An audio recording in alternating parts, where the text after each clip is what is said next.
What's going on, guys, and welcome to another Full Transparency Trading from Scratch. I'm your host, Sebastian, and I'm going to show you guys how I read the chart using candles to make this quick $1,000 trade.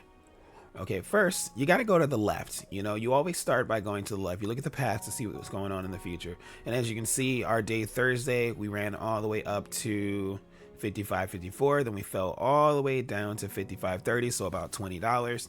And then right at the end of the afternoon, right as it was about to close, we shot up from 55.36 all the way back up to 55.50, right? And from there, we kind of consolidated into the market open, and then we shot all the way up here to 55.63, so another $13. Now, how am I reading this to figure out what my trade is going to do? Simple. All night long, it ran up, right? And then finally it stopped and it pulled back. So let's zoom in on this area right here, because everything to the left is now invalid since we broken up here. And we actually broke the high from Wednesday. I didn't mean to do that. We actually broke the high from Wednesday. If I slide it to the left, the high from Wednesday was 55.52. We are quite a bit above that. So that's no longer a valid area either. So now we're just looking at just the newest information that we have, right? So we're going to zoom in on these two areas here. And simple. How I figured out that it was pulling down from there. Well, one, you have a reversal. It's going up until about just before 11 o'clock. And then you get 1, 2, 3 candles, which signals a reversal. If you get just one candle, one big candle pulling back, that's just a pullback, and it'll do like this candle right here, like it's going up, it pulls back, and then it continues, it's going up, right? So you don't want to see that. You want to see at least 3 candles, 1, 2, 3 on the 5-minute. There's obviously going to be a lot more on the 1-minute candles. You're going to get a lot more, but on the 5-minute, at least 1, 2, 3 candles showing us that, hey, it is coming down. Then we get confirmation. This little inverted T here is more confirmation that it's going to continue to push down. Then we get consolidation. Very important, right? When you get consolidation is going to be met with continuation. It's very rare that you're going to hit, unless you're at the very top, I should say, on like the 1-minute time frame, but it's very rare that you're going to hit a lot of consolidation and then have it continue to rise. So let's go consolidation, continues the push down. Then we get a new low. And so now from that point, it stops, right? We're halfway through this. And we're just about right here. So in reality, we'll put a line right there. Don't worry about that wick. Like I say, the wick is just, it's hunting liquidity. They grabbed some liquidity from there and it went right back to the top right here. This was the high from earlier. This is now the new low. So now what we're looking at is like, okay, how do we get into our trade? Well, if this is the absolute high right here, that's where I'm looking to get my entry. If this was the highest we've been, I'm looking to get into my entry. Now we start consolidating right around this area here, which is why I take my trade halfway between those 2 points, so that no matter what, if it wakes up, I don't lose my $1,000, because I'm risking $1,000 to get $3,125.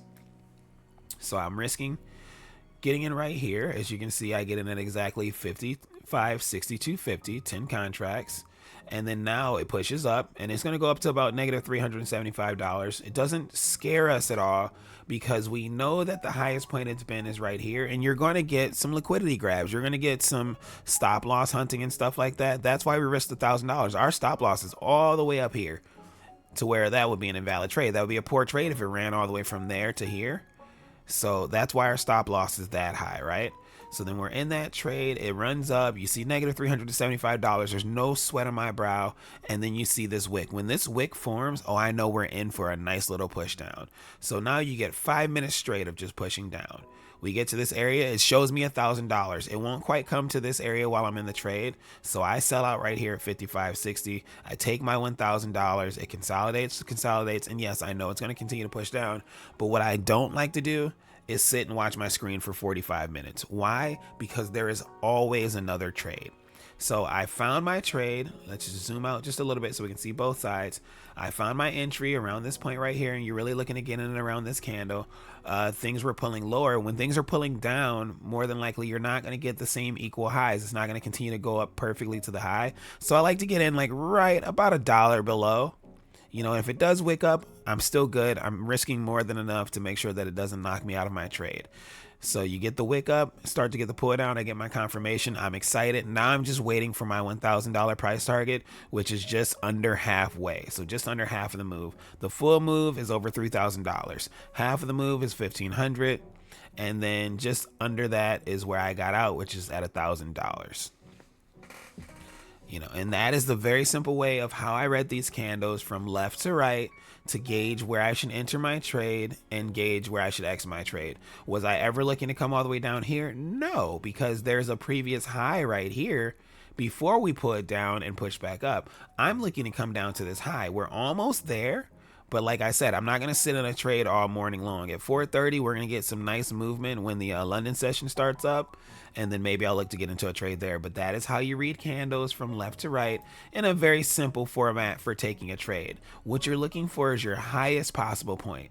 If we're in a downwards trend or if we're heading down somewhere, you're looking for the lowest possible point to get in. So now we get these even lows right here. Even lows, let's go. Took the even lows, took it up to a high. Even highs, we're going to ride. We ride it on down. Even lows, not quite even lows, but still okay. I would have waited probably for this one right here and then taken that to the upside.